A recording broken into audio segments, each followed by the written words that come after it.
Praise lord. దేవునామానికి స్తోత్రం కలుగును గాక.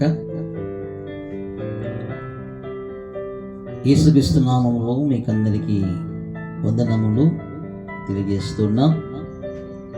అందరికీ శుభాలు తెలియజేస్తున్నాం. హల్లెలూయా. మంచిది. అందరూ బాగున్నారా? మీరు, మీ పిల్లలు, మీ కుటుంబము ఆరోగ్యంతోనూ, సంతోషముతోనూ, సమాధానముతోనూ మంచిగా మీరు వర్ధిలింపజేస్తూ, దేవుడు మిమ్మల్ని మంచిగా దీవిస్తూ మంచిగా బ్రతకాలని ప్రభు సన్నిధిలో ప్రార్థిస్తున్నా. God bless you. ఈ దినమున మనం వింటున్నామంటే వర్తమానము, దశమ భాగము ఇవ్వకపోతే పరలోకము లేదా? చెప్పండి. దశమ భాగము ఇవ్వకపోతే పరలోకము లేదా అనే మాటను మనము వాక్యానుసారముగా మనం వినబోతూ ఉన్నాం. పాత నిబంధన ప్రకారంగా మనం చూస్తే ఈ దశమ భాగము ఎక్కడి నుంచి వచ్చింది, ఏ విధంగా ఇచ్చేవారు, వారు ఏ విధంగా దీవించబడ్డారు, ఏ విధంగా ఆశించబడ్డారు. మరి పాత నిబంధన ప్రకారంగా దశమ భాగం అనేది ఇవ్వాలని మరి ఆజ్ఞ తెలియజేస్తూ ఉన్నది. మరి ఈ కొత్త నిబంధన కాలంలో మనం ఉన్నాం గనక, కృపకాలంలో మనం ఉన్నాం గనక, యేసు ప్రభు ఎక్కడైనా దశభాగం ఇవ్వమని చెప్పాడా? చెప్పలేదా? మనం ఇవ్వచ్చును లేక ఇవ్వద్దా అనేది మనము ఈ సబ్జెక్టులో మనము చక్కగా విందాం. ఓకేనా? రండి. దశమ భాగము ఇవ్వకపోతే పరలోకము లేదా అనే మాటను మనం వింటున్నాం. చూద్దాం రండి. ఆదికాండము 14వ అధ్యాయము 12వ వచనము చదువుకుందాం. మరియు అబ్రహాము సహోదరుని కుమారుడైన లోతు సొదొమలో కాపురముండెను గనుక అతనిని, అతని ఆస్తిని పట్టుకుని పోగా తప్పించుకుని ఒకడు వచ్చి ఎబ్రీయుడైన అబ్రహామునకు ఆ సంగతి తెలిపెను. అప్పుడు అతడు ఎస్కోలు సహోదరుడును అనేడు సహోదరుడైన మమ్రే అను అమోరియుని ఏలోను వనములో కాపురముండెను. వీరు అబ్రహాముతో నిబంధన చేసుకున్న వంటి వారు. గమనించండి. లోతు భార్యను, పిల్లలను శత్రువులు వచ్చి చెరలోకి తీసుకుని పోయినారు. ఒక వ్యక్తి వచ్చి అబ్రహాముతో మాట్లాడుతున్నాడు. అయ్యా,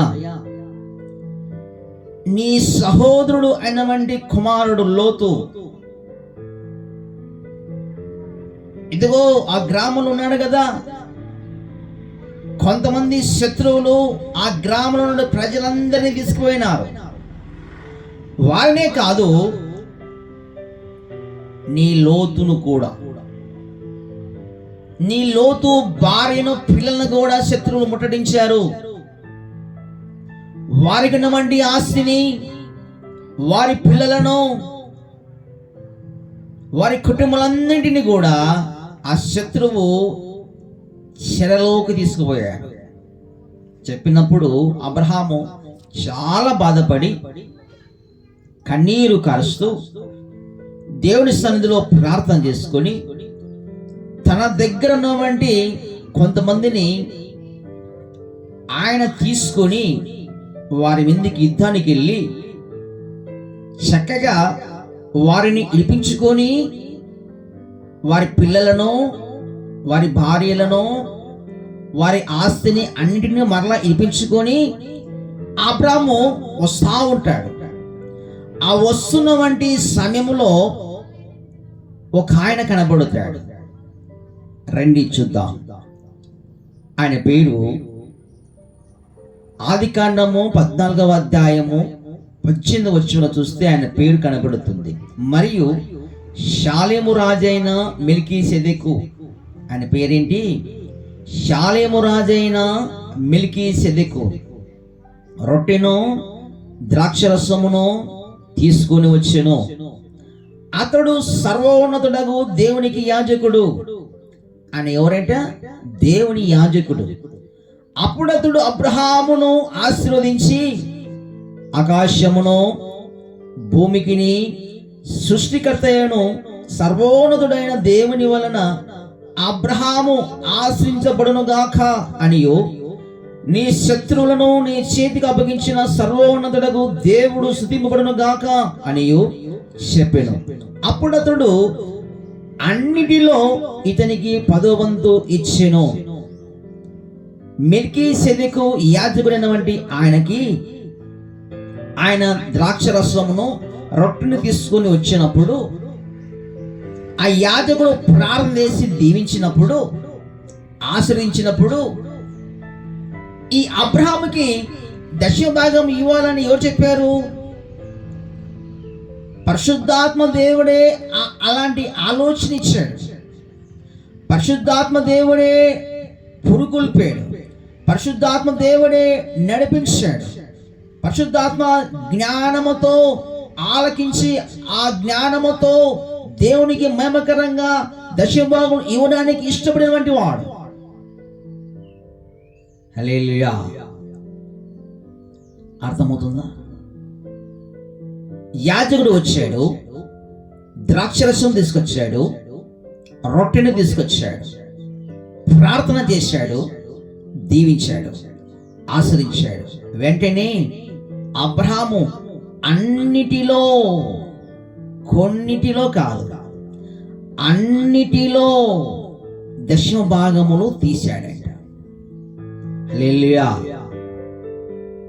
అబ్రహాము ఈ విధంగా దేవుని మహిమార్థముగా ప్రభు తనకు తెలియజేసినటువంటి రీతిగా, ప్రభు ఇచ్చినటువంటి ఆజ్ఞ ప్రకారముగా, ప్రభు ఇచ్చినటువంటి ప్రేరేపణ ప్రకారముగా దేవునికి మహిమకరముగా అబ్రహాము దశభాగములు ఇచ్చాడు. హల్లెలూయా. అర్థమవుతుందా? అన్నిటిలో ఇచ్చాడంట, కొన్నిటిలో కాదు. కొంతమంది దశభాగములు కొన్నిటిలోనే ఇస్తారు. అబ్రహాం అయితే అన్నిటిలో ఇచ్చాడు. 10వ వంతు చెల్లించాడంట. ఎందుకు చెల్లించాడు?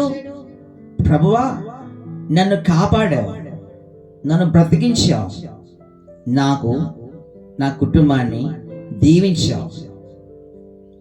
దేవునికి మహిమకరంగా నువ్వు ఇంట్లో నుంచి బయటికి వెళ్తున్నప్పుడు, బయట నుంచి ఇంటికి వస్తున్నప్పుడు, నీవు పొలంలోకి వెళ్ళినప్పుడు, నువ్వు ఏ పట్టణానికి వెళ్ళినప్పుడు, దేవునికి ఇచ్చినటువంటి ఏ పని ఇచ్చినప్పుడు దేవుడు నీకు కృప చూపించి, ఆరోగ్యం ఇచ్చి, ఆయుష్కాలం ఇచ్చి, బలం ఇచ్చి, శక్తినిచ్చి, నీ గుండె మంచిగా ఆడుతూ, మంచిగా నీకు జ్ఞానం ఇచ్చి, ఎక్కడ కూడా టెన్షన్ లేకోకుండా దేవునికి కాపాడుతూ ఆరోగ్యం ఇస్తూ వచ్చాడు. నీకు మంచిగా పని ఇస్తూ వచ్చాడు, నీకు ఆహారం ఇస్తూ వచ్చాడు. దేవుడిచ్చినటువంటి పనికిని, దేవునికి ఇచ్చినటువంటి జ్ఞానముకును, దేవునికి ఇచ్చినటువంటి ఆరోగ్యమును, దేవునికి కాపుదల ఇచ్చాడు, భద్రతనిచ్చాడు. అందుకే దేవుడు కృపను బట్టి నీకు ఆరోగ్యము, ఆయుష్కాలము, క్షేమం ఇచ్చి నీకు పని ఇచ్చాడు. నీకు దేవుడు మంచిగా ఆశనిచ్చాడు. దేవుడు నీకు ఇచ్చినటువంటి ఆ రాబడిలో దేవుడు ఏం కోరుతున్నాడు? దశమ భాగం 10వ వంతు చెల్లించు అంటాడు. ఆస్తి ఆయనదే, వెండి ఆయనదే, బంగారు ఆయనదే, పశువులు ఆయనవే, ఆయన ఇస్తాడు మనకి. దాంట్లో మనం ఏం చేయాలి? 10వ వంతు దశభాగము దేవునికి సన్నిధిలో విత్తమని మాట్లాడుతున్నాడు. హల్లెలూయా. అర్థమవుతుందా? నీకు దేవుడు ₹1 ఇచ్చాడు, 10 పైసలు మాత్రమే దేవుని సన్నిధిలో నీవు దశభాగం చెల్లించాలి. ₹10 ఇచ్చాడు, ₹1. దేవుడు ఏం కోరుతున్నాడు? 90 పైసలు నీది నాయన, నీవు నీ పిల్లలు తినండి, 10 పైసలు మాత్రమే నా సన్నిధిలో విత్తు అన్నాడు. దీన్ని దశభాగం అంటాడు. ₹1 ఇస్తే 10 పైసలు దేవునికి, ₹1000 ఇచ్చినందుకు దేవునికి, ₹100 దేవునికి. దీని దశభాగం అంటాడు. ఇది ఎప్పుడు ఇవ్వాలి అంటాడు? ఈ యాజకుడు మెల్కీసెదెకు ద్రాక్షరసమును రొట్టెను తీసుకొని వచ్చినప్పుడు ఆయా సంఘాలలో బల్ల కార్యక్రమం ఏర్పాటు చేస్తూ ఉంటాడు. కొంతమంది వారం తీసుకుంటూ ఉంటారు, కొంతమంది నెలకు ఒకసారి తీసుకుంటూ ఉంటాడు. దేవునికి మహిమకరంగా బల్ల కార్యక్రమం ఏర్పాటు చేసినప్పుడు ఆ ద్రాక్షరసం అనగా యేసు రక్తము మనం త్రాగినప్పుడు, ఆయన రొట్టెను అనగా ఆయన శరీరము మనం తీసుకుంటున్నప్పుడు, ఆ సేవకుడు మనం దీవించి ప్రార్థించినప్పుడు ఆ విధముగా దశభాగమును చెల్లించవలసి ఉన్నది. ఇది వాక్యానుసరణ వంటి సత్యం. హల్లెలూయా. మంచిది. చూడండి, అబ్రహాము కూడా దశభాగంలో చెల్లించినట్టుగా మనం చూస్తున్నాం. రెండో చూడండి, ఆదికాండము 28వ అధ్యాయము 20వ వచనము. ఆదికాండము 28వ అధ్యాయము 28వ అధ్యాయము 20వ వచనము. అప్పుడు యాకోబు, నేను తిరిగి నా తండ్రి ఇంటికి క్షేమముగా వచ్చున్నట్లు దేవుడు నాకు తోడై ఉండి నేను వెలుచున్న ఈ మార్గంలో నన్ను కాపాడి తినుటకు ఆహారమును ధరించుకున్నటకు వస్త్రములను నాకు దయచేసిన ఎడల యెహోవా నాకు దేవుడే ఉండును. మరియు స్తంభముగా నేను నిలిపిన ఈ రాయి దేవుని మందిరమగును. మరియు నీవు నాకిచ్చు యావత్తులో 10వ వంతు నిక్షేమముగా నీకు చెల్లించదనని మొక్కుకొనెను. యాకోబుకు ఎవరు చెప్పారండి 10వ వంతు చెల్లించమని? అబ్రహాము ఆ దినములో చేసిన వంటి ప్రకారముగా దేవుడు ఇచ్చిన వంటి ఆత్మ ప్రేరేపణ బట్టి, దేవుడు ఇచ్చిన వంటి జ్ఞానము బట్టి, క్రమమును బట్టి అబ్రహాము చేస్తూ వచ్చాడు. కాబట్టి యాకోబు గుర్తెరిగాడు. హల్లెలూయా, హల్లెలూయా. మనము కూడా అబ్రహాము సంతానం అయితే మనము కూడా గుర్తెరుగుతాం. హల్లెలూయా. అర్థమవుతుందా? యాకోబు అబ్రహాము సంతానం గనుక దేవునికి మహిమకరంగా గుర్తెరిగాడు. ప్రభువా, నేను ఈ ఒట్టి కర్రతో, నా చేతిలో ఒక కర్ర మాత్రమే ఉంది, ఈ కర్రతో నేను ఆ దేశానికి వెళ్ళిపోతున్నాను. అక్కడ నువ్వు నాకు దేవుడుగా ఉండాలి, నాకు తోడుగా ఉండాలి, నాకు కాపుదల ఇవ్వాలి, నాకు భద్రత ఇవ్వాలి, నాకు ఆహారం ఇవ్వాలి, నాకు వస్త్రం ఇవ్వాలి, నాకు ఆరోగ్యం ఇవ్వాలి, నాకు ఆయుష్కాలం ఇవ్వాలి, నాకు మంచి పని ఇవ్వాలి, నాకు మంచి ఆస్తిని ఇవ్వాలి. ఇదిగో నువ్వు నాకు ఏదైతే ఇచ్చావో, ఆస్తిలో ఏదైతే ఇచ్చావో అన్నిటిలో నేను నీకు దశభాగం చెల్లిస్తాను. హల్లెలూయా. ఈ మాట ఎవరు పలికారు? యాకోబు. యాకోబుకు ఎవరు చెప్పారు? అబ్రహాము చేసిన వంటి క్రియలను తన పిల్లలు చూశారు. హల్లెలూయా. గనక మనము కూడా అబ్రహాము సంతానం అయితే మనము అబ్రహాము చేసిన వంటి క్రియలను మనం పాటించగలం. నువ్వు అబ్రహాము సంతానము కాకపోతే పాటించలేవు. హల్లెలూయా. అర్థమవుతుందా? రైట్, చూద్దాం రండి. మనం చూసినట్లయితే పాత నిబంధనలో మరి మొట్టమొదటిగా దేవునికి మహిమకరంగా అబ్రహాము దశభాగం తీశాడు అన్నిటిలో. యాకోబు కూడా దేవుని మహిమకరంగా దశభాగం ఇవ్వడానికి సిద్ధపడ్డాడు, ఇస్తూ ఉన్నాడు. అందుకే దేవుడు యాకోబును దీవించాడు, ఆశ్రయించాడు. హల్లెలూయా. ఏసేవు ఏ పొద్దైనా ఇచ్చాడా? ఇవ్వలేదు. అందుకే దేవుడు నేను యాకోబు దేవుణ్ణి అన్నాడు, నేను అబ్రహాము దేవుణ్ణి అన్నాడు, నేను ఇసాకు దేవుణ్ణి అన్నాడు. ఏసేవు దేవుని అని ఎప్పుడైనా చెప్పుకున్నాడా? ఏసేవు దేవుడు మందిరమన్నా దేవుని సన్నిధన్నా అతనికి సరిగా ఇష్టమే లేదు. ఎప్పుడు ఏసేవు పని పని పని పని, వేటగాడే ఎక్కువ. ఉదయం లేస్తానే ఆ బాణం పట్టుకొని వేటకి లేవాడు. తిండి తిండి, మాంసం మాంసం మాంసం మాంసం. ఈ దినాలు కూడా చాలా మంది దేవునికి మహిమకరంగా ఆత్మీయంగా ఎదుగుదామని ఆలోచన లేదు, కానీ ఎప్పుడు చూసినా తన కడుపు కోసమే జీవించాలనే తపన. మానవునికి ఆహారం అవసరమే, డబ్బు అవసరమే. వాక్యం ఉంటుంది, మానవుడు రొట్టె వలన బతకలేదు కానీ దేవుని మాట వలనే బ్రతుకుతున్నాడు. హల్లెలూయా. అర్థమవుతుందా? అయితే మనం దేవునికి మహిమకరముగా మనం నడుస్తూ ఉన్నప్పుడు మనకు ఏది కావాలో ఆయన మనకిస్తాడు.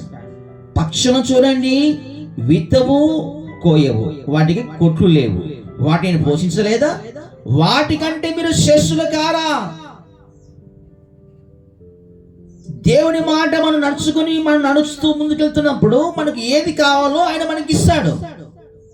నీ పిల్లలకు ఏ సమయంలో పెళ్లిళ్ళు చేయాలో, ఎలాంటి అల్లులు రావాలో, ఎలాంటి కోడలు రావాలో, నీకు ఎలాంటి ఇల్లు కావాలో, ఎలాంటి ఉద్యోగం ఇవ్వాలో అన్ని దేవుడు ఇస్తాడు.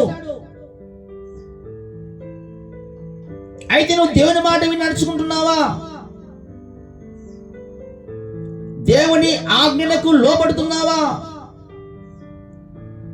దేవుని కట్టడలకు లోబడుతున్నావా? దేవునికి మహిమకరంగా బ్రతకడానికి ఇష్టపడుతున్నావా? గమనించండి, అబ్రహాము దేవుని మాటకు లోబడ్డాడు. పిలిస్తేనే నిశ్చిత ప్రకారం వస్తాను ప్రభా అని తన భార్య ఇద్దరు చేశాడు. ఇసాకు దేవునికి మహిమకరంగా నడుచుకున్నాడు. యాకోబు కూడా దేవుని మహిమకరంగా నడుచుకుంటూ ముందుకెళ్ళిపోయాడు. అందుకే దేవుడు నేను అబ్రహాము దేవుడను, ఇసాకు దేవుడను, యాకోబు దేవుడును అన్నాడు, కానీ యేషేవు దేవుడను అని ఎప్పుడు చెప్పలేదు. గమనించండి. ఇంకా మనం చూసినట్టయితే మరి పాత నిబంధనలో దశభాగము అనేది ఇంకెక్కడెక్కడ అంటే లేవి ప్రకారంగా మనము వాళ్ళు దశభాగులు ఇస్తూ వచ్చారు. ఆ లేవి క్రమము అన్నాడు దేవుడు. హల్లెలూయా. చూడండి, ఇంకా మలా గ్రంథంలో మనం చూసినట్టయితే మలా గ్రంథము రండి. మలా గ్రంథంలో మనం చూసినట్లయితే 3వ అధ్యాయంలో మనకు కనబడుతుంది. 3వ అధ్యాయం ఏంటి పాస్టర్ గారు? దశభాగము ఇవ్వకపోతే పరలోకం లేదా అన్న మాట కదా మనం చెప్తున్నారు. ఈ పాత నిబంధన ఎందుకు చూపిస్తున్నారంటే, మనం దశభాగం ఎక్కడి స్టార్ట్ అయింది, ఎవరెవరు ఇచ్చారు, ఎందుకు ఇవ్వాల్సి వచ్చింది, మరి కొత్త నిబంధన ఇవ్వనా లేదా అనడానికి ఇవన్నీ మనం వాక్యాన్ని చూస్తూ అక్కడికి వెళ్దాం. ఓకేనా? రైట్, రండి. మనం చూస్తున్నట్లయితే మలాకి గ్రంథము 3వ అధ్యాయం 7వ వచనం, మీ పితరుల నాట నుండి మీరు నా కట్టడలను గైకొనక వాటిని త్రోసివేసితిరి. అయితే మీరు నా తట్టు తిరిగిన ఎడలా నేను మీ తట్టు తిరుగుదునని సైన్యములకు అధిపతికి యెహోవా సెలవీయగా, మేము దేని విషయంలో తిరుగుదామని మీరందరూ, మానవుడు దేవుని యొద్ద దొంగిలునా? అయితే మీరు నా యొద్ద దొంగిలితిరి. దేని విషయములో? మేము నీ యొద్ద దొంగిలితమని మీరందరూ 10వ భాగమును ప్రతిష్ఠిత అర్పణను ఇయ్యక మీరు దొంగిలితిరి. ఈ జనమందరూ నా యొద్ద దొంగిలిచునే ఉన్నారు. మీరు శాపగ్రస్తులై ఉన్నారు. నా మందిరంలో ఆహారం ఉన్నట్లు 10వ భాగమంతయు మీరు నా మందిరపు నిధిలోనికి తీసుకుని రండి.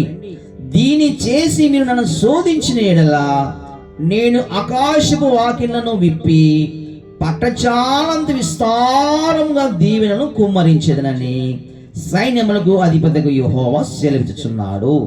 మీ పంటను తినివేయు పురుగులను నేను గద్దించేదను, అవి మీ భూమి పంటను నాశనం చేయవు.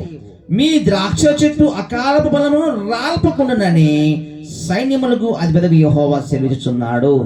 అప్పుడు ఆనందకరమైన దేశములో మీరు నివసించురు గనుక అన్యజనులందరూ మిమ్మును ధన్యులు అందరూ. సైన్యములకు అధిపతిగా యెహోవా సెలవిస్తున్నాడు. హల్లెలూయా. మీరు శాపగ్రస్తులై ఉన్నారు అంటున్నాడు. ఎందుకు? దశభాగములు వారు ఇవ్వలేకున్నందున, ఇవ్వకోకుండా వారే దొంగిలిచున్నారు అంటున్నాడు. అంటే వారే తింటున్నారు, ఏమి ఇవ్వాలి అంటే పాత నిబంధనలో కూడా కొంతమంది దొంగలు ఉన్నారు. ఎలాంటి దొంగలు? వీళ్ళు వ్యభిచారం చేయలేదు, నరహత చేయలేదు, బయట ఎవరిదో దొంగతనం చేయలేదు, కానీ దేవుని దగ్గరే వీళ్ళు దొంగతనం చేస్తున్నారంట. అదేంటండి అంటే దేవునికి ఇవ్వాల్సినటువంటి దశమాంశంను ఇవ్వకుండా వీరు దొంగతనం చేస్తున్నారని ప్రభు మాట్లాడుతున్నాడు. అట్లా చేసిన ఏమవును? శాపము వచ్చును. ఎవరి మీదికి? వారి కుటుంబం మీదికి. వారి కుటుంబం అంటే ఎవరు? భార్య భర్తలు. వారి కుటుంబం అంటే ఎవరు? పిల్లలు. అందుకే మీరు శాపగ్రస్తులే ఉన్నారు అంటే, శాపగ్రస్తులుగా ఉన్నప్పుడు వారింటిగా ఆనందం ఉండునా? ఆనందం ఉండదు. సంతోషం ఉండునా? సంతోషం ఉండదు. ఎప్పుడు గలాటలు, ఎప్పుడు కొట్లాటలు, ఎప్పుడు వ్యతిరేకత, ఇవే కనపడను. ఏ పని చేసినా ఆడికాడికే ఉండును. వాళ్ళకి అభివృద్ధి లేదు, వారికి డెవలప్మెంట్ లేదు. ఎక్కడ వేసిన గొంగలి అక్కడే ఉండును. అందుకే ప్రభు అంటాడు, మీరు నా యొద్ద దొంగిలిచునే ఉన్నారు, అందుకే మీరు శాపగ్రస్తులై ఉన్నారు అంటాడు. పాత నిబంధనలో దేవునికి లోబడి కట్టుబడి చక్కగా దశభాగం ఇచ్చేవారు ఉన్నారు. అదే పాత నిబంధనలో కొంతమంది దొంగలై ఉన్నారని ప్రభువే మాట్లాడుతున్నాడు. హల్లెలూయా. అయితే శాపము ఆ కుటుంబం మీద తాండమాడుతుందంట. రోగాలు, బాధలు, సమస్యలు, ఇరుకులు, అప్పులు, ఇవే కదా శాపం అంటే. అర్థమవుతుందా? ఎంత కష్టపడి పని చేసినా డబ్బులు వెళ్ళిపోతా ఉంటాయి. డబ్బులు వాళ్ళకి నిలకడ ఉండదు. వాళ్ళు సంపాదించిన వంటి సంపాదన పిల్లలు తినలేరు, అన్నీ వెళ్ళిపోతూ ఉంటాయి. ఆ రోగాలకి, ఆ వ్యాధులకి, ఈ సమస్యలకు, దానిలకు, దీనిలకు వెళ్ళిపోతూ ఉంటాయి. దీన్ని ఏమంటారు అంటే శాపం. వాక్యం తెలియజేస్తా ఉంది, మీరు శాపగ్రస్తులే ఉన్నారు. మరి ఈ శాపం పోవాలంటే ఏం చేయమంటున్నారు అక్కడ? మీరు నా మందిరంలోకి 10వ వంతు దశభాగం తీసుకొని రండి, ఇది చేసి నన్ను శోధించండి అంటున్నాడు దేవుడు. అప్పుడు పట్టజాలంత ఆకాశపు వాకిళ్లను నేను విప్పుతాను, దీవెనలు కుమ్మరిస్తాను. ఏంటి దీవెన అంటే? దీవెన అంటే అర్థం ఏంటి? నీ కుటుంబంలో ఆనందం, సంతోషం, ఆరోగ్యం, ప్రశాంతత, మనశ్శాంతి, క్షేమం. నువ్వు ఏం పని చేసినా మంచిగా ఫలిస్తుంది. ఇవన్నీ ఎక్కడ ఉన్నాయి? దశభాగంలో ఉన్నాయి. హల్లెలూయా. మనము ఇంట్లోకి వెళ్ళిపోవాలంటే బీగం లాక్ చేసి ఉంటాం, దాన్ని ఓపెన్ చేయాలంటే కీస్ కావాలి. ఆ కీస్ మనం ఓపెన్ చేస్తేనే ఆ బీగం తీసుకొని లోపలికి వెళ్ళగలం. హల్లెలూయా, హల్లెలూయా. అర్థమవుతుందా? అర్థమవుతుందా? కాబట్టి ఆశీర్వాదానికి తాళపు చెవి ఏంది అంటే దశభాగం. అందుకే అందుకే ఇది చేసి చూడండి, అకాలపు ఫలములు నేను రాల్పకుండా నేను సహాయం చేస్తాను. అక్కడ ఏమంటాడండి, మీ పంటను తినివేయి పురుగులను నేను గద్దించేదను, అవి మీ భూమి పంటను నాశనం చేయవు, మీ పంట మంచిగా అభివృద్ధి అవుతుంది అంటాడు. మీ పంట తినివేయి పురుగులను నేను గద్దిస్తా అంటాడు. ద్రాక్ష చెట్లు అకాలపు ఫలములు రాల్పకుండానని సైన్యములకు అధిపతిగా యెహోవా సెలవుచున్నాడు అంటున్నాడు. అంతేకాకుండా ఆనందకరంగా మీరు ఆ దేశంలో మీరు నివాసం చేస్తారు. మిమ్మల్ని చూసి చాలా మంది ధన్యులు అంటారంట. ఎవరు? అన్యులు అంటారంట. నీ ఇరుగు పొరుగు వారు అంటారంట. వాళ్ళకు దేవుడు మంచిగా సాయం చేశాడండి, దేవుడు వాళ్ళని ఎత్తుకున్నాడండి. ఇదే కదా, దేవుడు వాళ్ళను ఎత్తుకున్నాడండి. మరి నేను ఎత్తుకోడా దేవుడు? నువ్వు లోపడు దేవునికి, నిన్ను ఎత్తుకోడు. దేవునికి ఏమైనా పక్షపాతం ఉందా?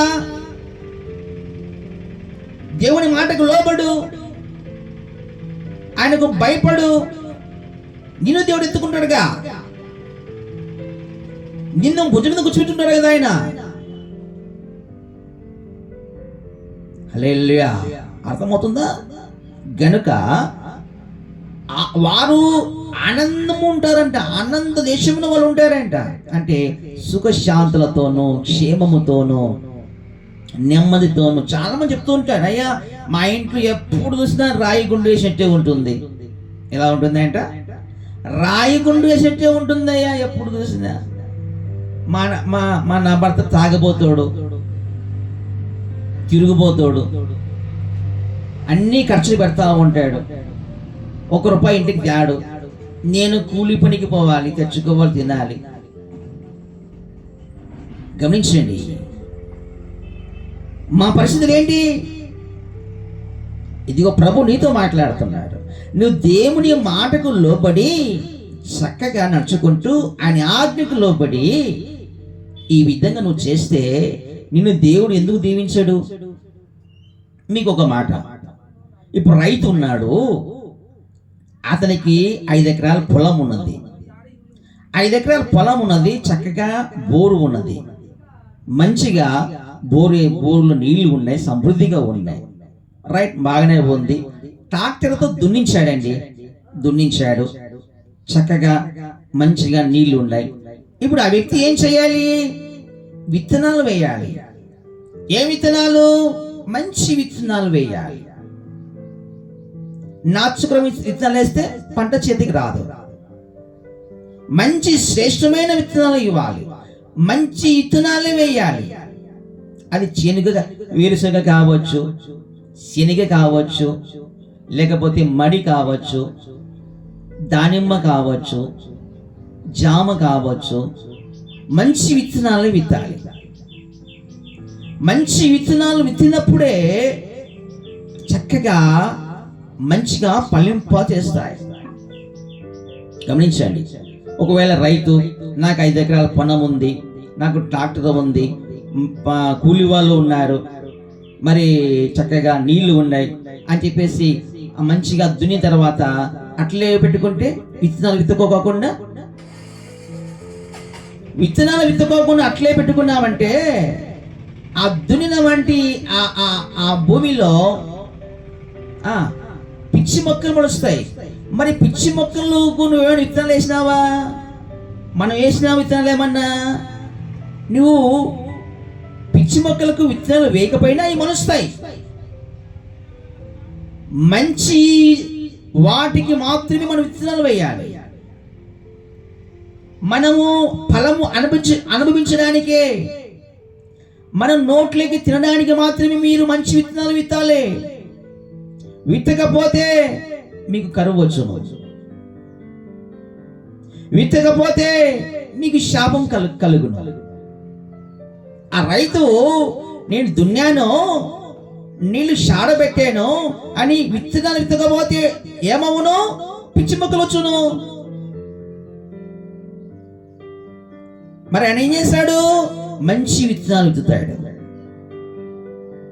అవి మంచిగా ఎదుగుతాయి, నీళ్లు పెడతాడు, మంచిగా పాదులు తెస్తాడు. చక్కగా కలుపు తీస్తూ ఉంటాడు. సేమ్ అలాగే మనం దేవుని మార్గంగా దేవుని సన్నిధిలో విత్తుతూ వాక్యం వింటూ ఆయన మాటలకు లోబడుతూ నడుచుకుంటే నువ్వు పల్లెపల్లికి వస్తావు. నీ కుటుంబము అభివృద్ధి అవుతుంది, సంతోషం కలుగుతుంది, సమాధానం కలుగుతుంది, నెమ్మది కలుగుతుంది, ప్రశాంతత కలుగుతుంది. నీకేం కావాలి ఇంకా? హల్లెలూయా. ఈ ఆశీర్వాదము దేవుడు ఏ దాంట్లో ఉంచాడు? దశమ భాగంలో ఉంచాడు. హల్లెలూయా. అందుకే మలా గ్రంథం అంటాడు, మీరు నా మందిరానికి వస్తున్నారు కానీ నా మాటలు విని ఒక చెవున విని ఇంకో చెవున విడిచిపెడుతున్నారు, అందుకే మీరు శాపగ్రస్తులై ఉన్నారు అంటాడు. హల్లెలూయా. అర్థమవుతుందా? గనుక దేవుని మాట మనము లక్ష్య పెట్టాలి, దేవుని మాట మనం వినాలి, దేవుని మాట మనం నమ్మాలి, దేవుని మహిమకరంగా జీవించడానికి ఇష్టపడాలి, దేవునికి లోబడాలి. దేవునికి లోబడుతూ ప్రభువా నువ్వు చెప్పిన ప్రకారముగా ఇదిగో నేను చేస్తున్నాను, నాకు సాయం చేయవా అని దేవుని మనం శోధించాలంట. హల్లెలూయా. అర్థమవుతుందా? రండి చూద్దాం. దశభాగం ఇవ్వకపోతే పరలోకం లేదా అనే సబ్జెక్ట్ మనం వింటున్నాం. ఇప్పుడు చూద్దాం రండి, ఇంకా ఎవరు దశభాగంలో ఇచ్చేవారు అనేది మనం చూసినట్టయితే ఒక మాట చూద్దాం. మత్తయి సువార్త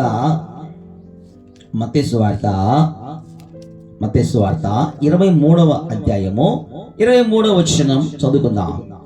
అయ్యో వేషధారులైన శాస్త్రులారా, పరిసయ్యులారా, మీరు పుదీనాలోను సోపులోను జీలకర్రలోను 10వ వంతు చెల్లించి ధర్మశాస్త్రములో ప్రధానమైన విషయములను అనగా న్యాయమును కనికరమును విశ్వాసమును విడిచిపెట్టితిరి, వాటిని మానక వీటిని చేయవలసి ఉండెను.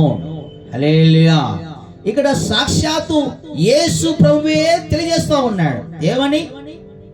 అయ్యో వేషధారులైన శాస్త్రులారా, పరిసయ్యులారా, మీరు పుదీనాలోను సోపులోను జీలకర్రలోను 10వ వంతు చెల్లిస్తున్నారు. బాగుంది. సాక్షాత్తు యేసు ప్రభువే ఇక్కడ మాట్లాడుతున్నాడు.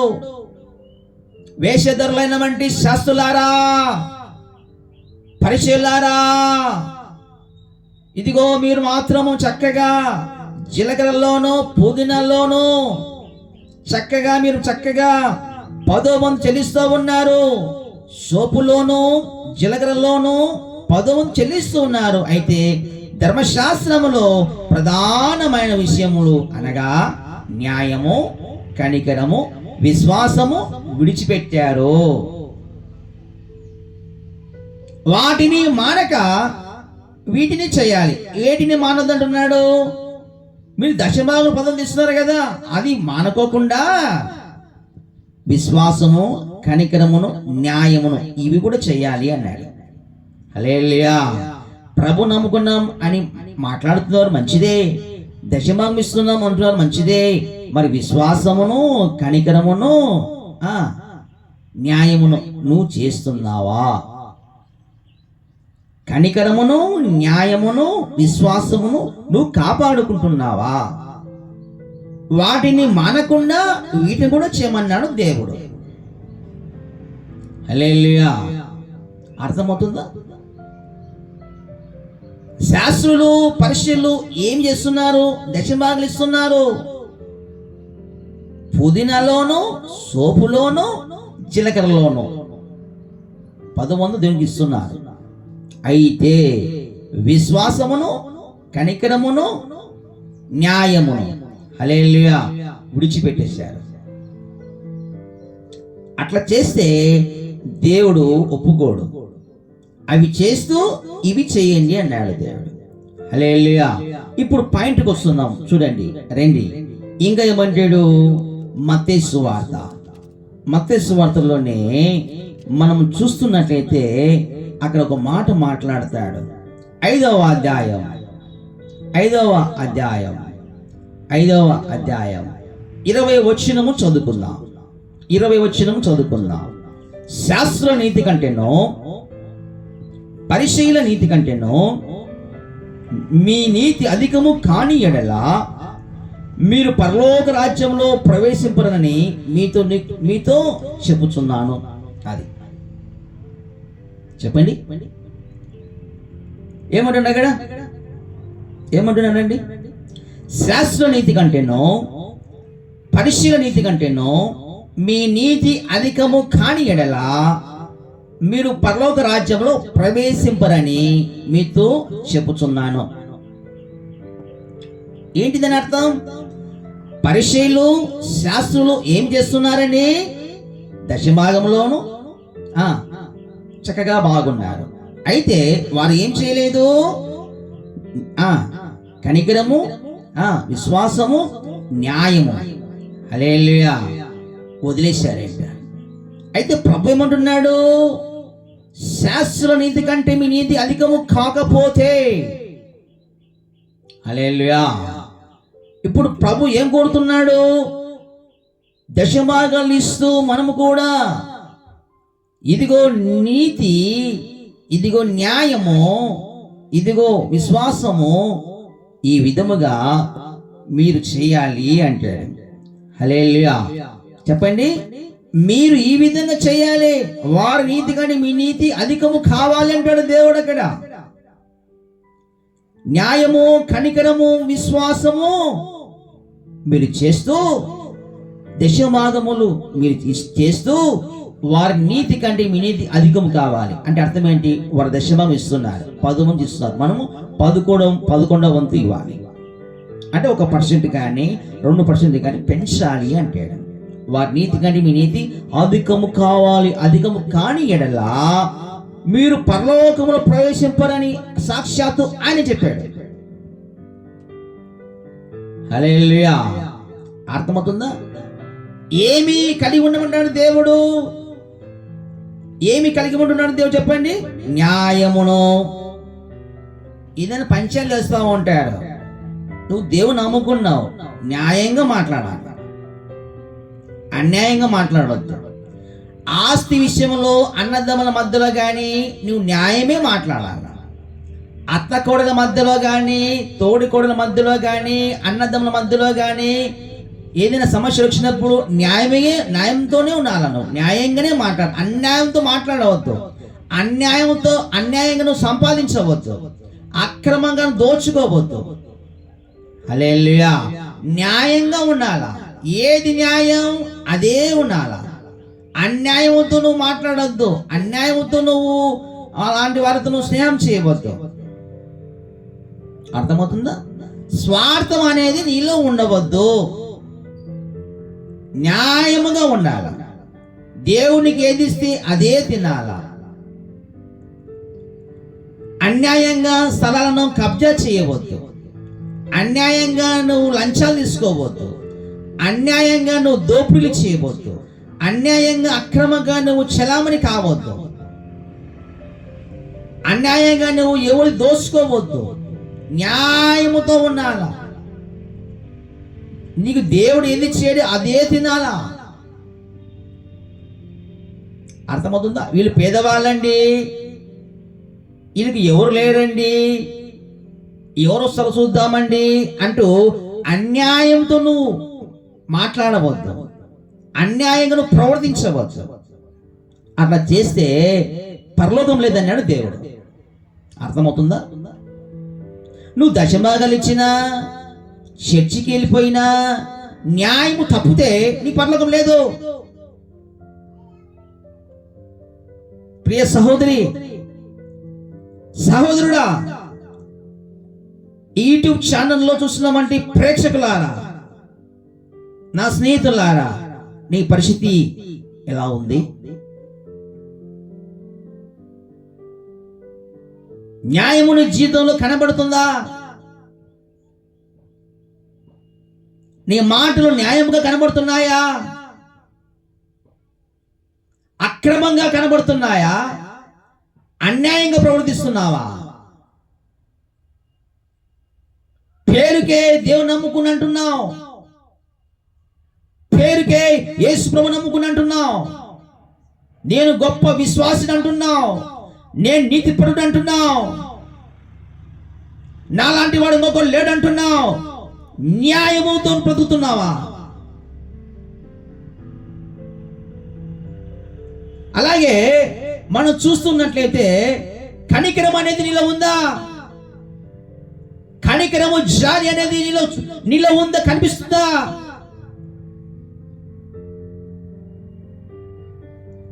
కనికరము జాలి ప్రేమ అనేది నువ్వు చేస్తున్నావా?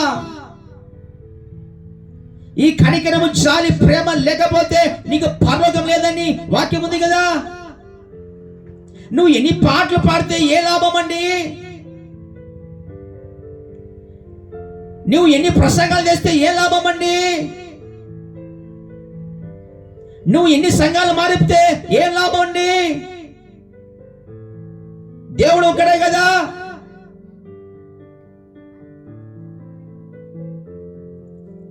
ఇంకొక చర్చికి పోతే ఏ లాభం అండి? యేసు ప్రభు ఒకడే కదా. కనికరము, విశ్వాసము, న్యాయమును నువ్వు చేస్తున్నావా? శాస్త్రులు పరిసయ్యులు వారి నీతి కంటే నీ నీతి అధికం కావాలన్నాడు. అంటే కొత్త నిబంధనలో కూడా దశభాగం అనేది ఉన్నది. ప్రభువే చెప్పాడు అది. కొంతమందికి డౌట్, పాత నిబంధన కదా దశభాగం అనేది, కొత్త నిబంధన లేదు కదా. ప్రభు చెప్పే మాట కదా అది. వారి నీతి కంటే నీ నీతి అధికం కాకపోతే పరలోకంలో నువ్వు ప్రవేశించలేవు. ఆకాశంలో భూమిని గతించిన గాని నా మాట సున్నాయినను అరసున్న కూడా పుల్లు కూడా పోతుని చూచిన దేవుడు, రోషముల దేవుడు యేసు ప్రభు. ఆయన మాట దాటి పోగలవా పరలోకానికి? ఆయనకు విరోధంగా నువ్వు జీవించి పోగలవా? ఆయన ఆజ్ఞ అతిక్రమించి పోగలవా? ఈ భూలోకంలో ఎవరి తరం కాదు. హల్లెలూయా. అర్థమవుతుందా? పాత నిబంధనలో దశభాగం ఉంది, కొత్త నిబంధనలో కూడా దశభాగం అనేది ఉంది. ఇక మనం చూసినట్టయితే టైం ఇది కూడా ముగిస్తున్నా. నీ ఆత్మ వర్ధిల్ల కొలది దశభాగం ఇవ్వు అన్నాడు. పాత నిబంధనలో 10 వంతు మాత్రమే. కొత్త నిబంధన వారి నీతి కంటే నీతి అధికం కావాలన్నాడు. అదేంటి మరి? ఎందుకు డౌటు? నీకు వాక్యం తెలుదా? వాక్య జ్ఞానం లేదా? బైబిల్ చదవలేదా?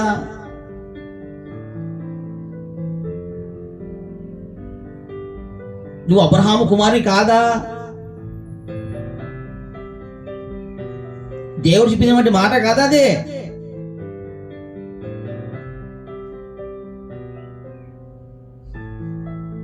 నీకన్నా అన్యుడు మేలు, కొంచెమన్నా భయపడతాడు.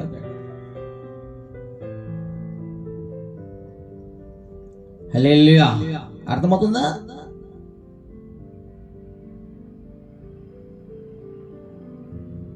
గనుక దేవునికి మహిమకరంగా దేవుని ఆజ్ఞకు మనం లోబడాల్సింది. శాస్త్ర నీతి కంటే మన నీతి అధికం కావాలన్నాడు. అంటే దశభాగము మనము పెంచాలి. పాత నిబంధన 10%, 10%. కొత్త నిబంధన వచ్చేకల్లా 1% పెంచెక్కువ అన్నాడు. 11 కావచ్చు, 12 కావచ్చు, నీ ఇష్టం, నీ చాయిస్. నీ ఆత్మ వర్ధిల్ల కొలది దేవుని ఎంతగా ప్రేమిస్తావో. మనం చూస్తున్నట్లయితే కోల్గేట్ మన టూత్ పేస్ట్ వాడుతున్నాం కదా. ఆయన చూడండి ఒక తీర్మానం. ఆయన సండే స్కూల్కి వెళ్ళేవాడంట. వాళ్ళ అమ్మ తీసుకెళ్తా ఉంటా. దశమ భాగం గురించి విన్నాడు. అప్పుడు ఆయన 10 పైసలు దేవునికి దశంభాగం ఇచ్చేవాడు. దేవుడు ఒక రూపాయి ఇస్తే దేవుడు మంచిగా దీవించాడు. అప్పుడు ఆయనకు అనిపించిందంట, 90 పైసలు దేవుంది, 10 పైసలు నాది అన్నాడు. రివర్స్. 90 పైసలు దేవుంది అన్నాడు, దశభాగం 90% పెంచేశాడు. 90 పైసలు దేవుంది, 10 పైసలు నాది అన్నాడు. కోల్గేట్ను దేవుడు ఒక ఉన్నతమైన స్థానంలో ఉంచాడు. దేవుడు తక్కువ చేశాడా? హల్లెలూయా. అర్థమవుతుందా? చూడండి, ఇంకొకటి మనం చూస్తున్నట్లయితే ఒక మాట చదివి ముగించుదాం. చాలు. చూడండి, మనం చూస్తున్నట్లయితే అక్కడ ఒక మాట మనకు కనబడుతుంది. ఈ భూలోకంలో మనము ఇలా చేయొద్దు అంటాడు. ఈ విధంగా చేయొద్దు అంటాడు.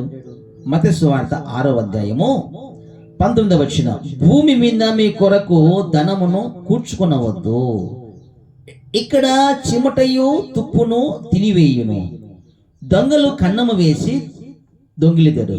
పరలోకమందు మీ కొరకు ధనమును కూర్చుకొనుడి, అచ్చట చిమటైనను తుప్పైనను దాన్ని తినివేయదు, దొంగలు కన్నము వేసి దొంగలేరు. నీ ధనం ఎక్కడ ఉండునో అక్కడ నీ హృదయమును ఉండును. మరి ఇప్పుడు నీ హృదయం ఎక్కడుంది? పరలోకం మీద ఉందా, భూలోకం మీదనే ఉందా? చెప్పండి, నీ హృదయం ఎక్కడ ఉంది? పరలోకం మీద ఉన్నట్లయితే నీ ధనము పరలోకంలో సమకూర్చుకోవాలి కదా. అదేంటి పాస్టర్ గారు, పరలోకానికి ఎట్లా సమకూర్చుకోవాలి? ఎట్లా ట్రాన్స్లేట్ చేయాలి మనము? నువ్వు దేవుని సన్నిధిలో కానుక కానీ ప్రథమ ఫలాలు కానీ దశంభాగం కానీ వెతుకుతున్నప్పుడు అది నీకు పరలోకములో నీ బ్యాంకు అకౌంట్లో పడుతుంది. అది ఇప్పింది ప్రభు.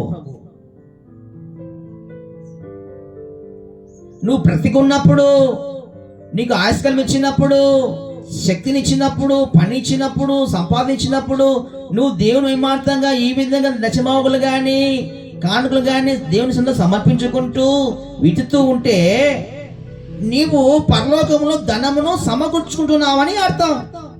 ఈ లోకంలో బ్రతుకుతే ఎంతకాలం బ్రతుకుతావు? 100 సంవత్సరాలు బ్రతుకుతావు, అంతేనా? అబ్బబ్బా అంటే ఒకవేళ 120 సంవత్సరాలు, 110 సంవత్సరాలు, లేక 70 సంవత్సరాలు, 60 సంవత్సరాలు తర్వాత ఈగో ఈ గాలి ఎక్కడ ఉండాలి? అక్కడే కదా. అక్కడికి పోవాలి కదా మనము. అక్కడికి పోకపోతే ఇంకెక్కడికి పోతావు? నరకమే గతి. హల్లెలూయా. అర్థమవుతుందా? మరి నువ్వు నరకానికి పోవాలనుకుంటున్నావా, పరలోకం పోవాలనుకుంటున్నావా? చెప్పండి, నరకానికి పోవాలనుకుంటున్నావా, పరలోకం పోవాలనుకుంటున్నావా? నీ హృదయం ఎక్కడుంది? పరలోకం ఉంది, పరలోకం మీద ఉంది అని హృదయం అంటున్నావు. మరి నువ్వు ధనం ఎక్కడ కూర్చుకుంటున్నావు? భూమి మీద సంపాదించుకుంటూ దాచిపెట్టుకుంటున్నావు.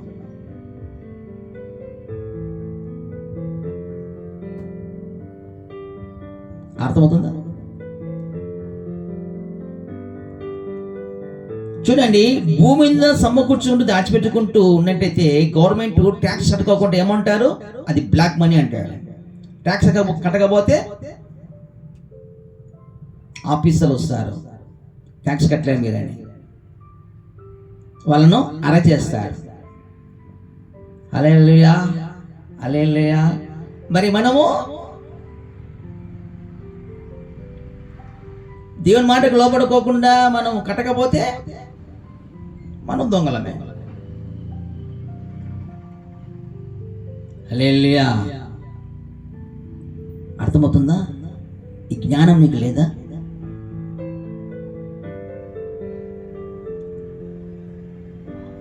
దశమాగం అనేది దేవుడిచ్చినటువంటి క్రమం. అది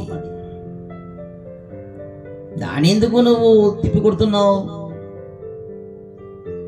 నువ్వు తిప్పి కొడుతున్నావంటే, కొనుక్కుంటూ ఉన్నావంటే నీ ఆత్మ వర్ధిల్లదు, నీకు శాంతి సమాధానం ఉండవు, ఆరోగ్యం ఉండదు. అంతేకాకుండా పరలోకం నీకు లేదని వాక్యం తెలియజేస్తా ఉంది. ఫస్ట్ దేవుని మాట లోబడాలండి. ఫస్ట్ నువ్వు దేవునికి హృదయం ఇవ్వాలి. ఎన్ని చేసిన తర్వాతనే దశమాగం. హల్లెలూయా. అర్థమవుతుందా? అది చేస్తేనే దేవుడు నిన్ను ఆశ్రయిస్తాడు. అదికంటాడు, శాస్త్ర నీతి కంటే మీ నీతి అధికం కాకపోతే పరలోకంలో మీరు ప్రవేశింపలేరు. పరలోకంలో ప్రవేశం అంటే మన పరలోకం చేరుకోవాలి, పరలోకం వెళ్ళిపోవాలి. ప్రవేశింపాలంటే చేరలేము. ఎప్పుడు శాస్త్రనీతి కంటే మన నీతి అధిక కాకపోతే, అంటే వారు దశభాగం ఇస్తున్నారు 10%, మనము 11-12% ఇవ్వాలి. అది చేస్తూ ఇంకా కనికరమును, న్యాయమును, విశ్వాసము మనము కలిగి ఉండి ఇంకా ముందుకెళ్ళాలా అంటాడు దేవుడు. ఈ రెండు చేస్తేనే మాకు విశ్వాసం ఉందండి, మాకు కనికరం ఉందండి, మాకు మంచి విశ్వాసం ఉందండి, దశభాగం మాత్రము ఇవ్వమండి అంటే కుదరదు అన్నాడు. దశభాగం ఇస్తున్నానండి అంటే విశ్వాసము లేకపోతే, కనికరము లేకపోతే, న్యాయము లేకపోతే కుదరదు. ఇవి చేస్తూ ఇవి కూడా చేయాలా అంటాడు. హల్లెలూయా. అర్థమవుతుందా? అందుకే దశభాగము లేకపోతే, ఒకవేళ నువ్వు అనుచున్నావేమో, నేను ఇలాగున్నాను కదా, మంచి విశ్వాసం, నేను మంచి భక్తిపరుణ్ణి నేను అంటున్నావేమో, గమనించండి.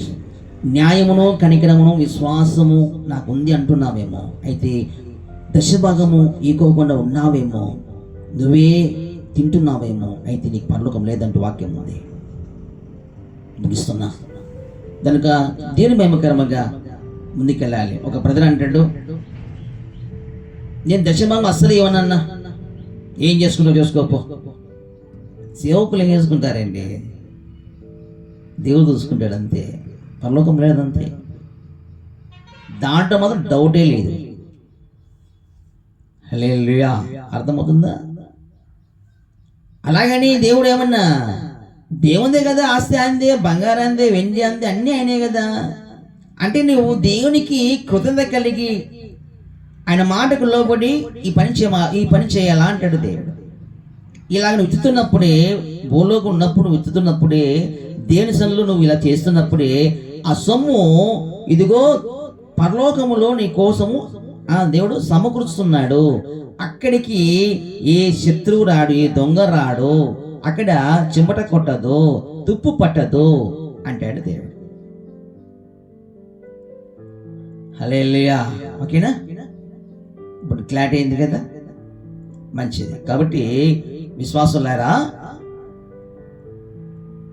దేవుని బిడ్డలారా, మీరు కూడా దేవునికి మహిమకరముగా చక్కగా దేవుని ప్రేమిస్తూ విశ్వాసమును మీరు కాపాడుకుంటూ, చెప్పండి, విశ్వాసమును మీరు కాపాడుకుంటూ, న్యాయమును, కనికరమును మీరు చూపిస్తూ, దశభాగములు కూడా అనేది దేవుని సన్నిధిలో విత్తుతూ ముందుకెళ్ళాలి. ఆ దశభాగము యాజకుడు తీసుకుంటూ, లేవీయుడు తీసుకుంటూ, సేవకుడు తీసుకుంటూ మిమ్మల్ని దీవిస్తాడు, ఆశ్రయిస్తాడు. అది ఆయన ఏమని చేసుకుని నీకు సంబంధం లేదు. ఇంకా చెప్పండి, అది ఆయన ఏమని చేసుకుని నీకు సంబంధం లేదు. మీరు దేవుడికి ఇచ్చారంతే, క్రమానికి లోబడ్డాడు. అర్థమవుతుందా? ఆ సేవకుడు ఆ సొమ్మును ఒకవేళ తీసుకొని మందిరంలో కానీ ఉపయోగించుకొని అలాగా మీటింగ్స్లో కానీ మరి ఆ విధంగా ఆయన తినడానికి కూడా ఆయనకు కృపనిచ్చాడు దేవుడు. హల్లెలూయా. అర్థమవుతుందా? ఆయన తినుచు మందిరంలో ఖర్చు పెట్టుకుంటూ దేవుని మహిమకరంగా పరిచయంలో ముందుకెళ్తాడు. అప్పుడు నువ్వు చేస్తున్నప్పుడు ఆ విధంగా ఆ ప్రభు నేను చూసి, నీ క్రియను చూసి, ఎంత సొమ్ము దేవునికి ఇచ్చావో అది దేవుడు పరలోకంలో నీ కోసం ఎత్తి పెడతాడు. ఇది చేస్తేనే కదా నీకు పరలోకం పోయినప్పుడు దేవునికి ఇచ్చేది, నీకోసం ఎత్తిపెట్టేది. నువ్వు సొమ్ము ఎత్తగా పెట్టకపోతే నీ హృదయం ఎక్కడ ఉంది? ఇప్పుడు పలుకు మీద లేదు, నీళ్ళు. హల్లెలూయా. ముగిస్తున్నా. గనక దేవునికి మహిమకరంగా మనము పరలోకములకి ప్రవేశించాలంటే ఖచ్చితముగా విశ్వాసము, కనికరము, న్యాయము చేస్తూ శాస్త్ర నీతి కంటే మన నీతి అధికముగా కావాలంటే వాళ్ళు 10% చెల్లించారు, మనము 11% లేదా 12% లేదా 13%, 20%. ఇది టోల్ గేటు మరి మరి ఈ విధంగా ఆయన 90% చెల్లించాడు.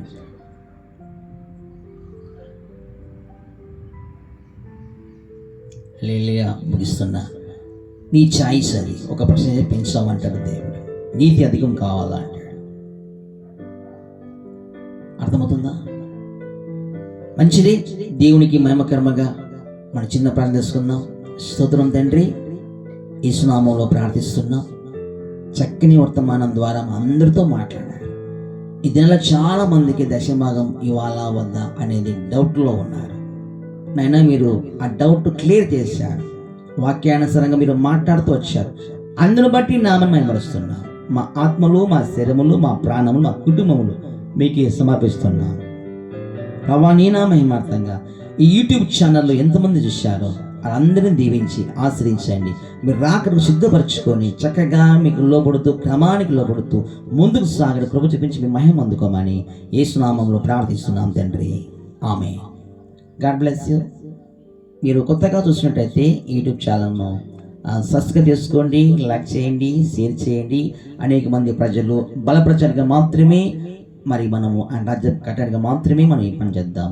God bless you.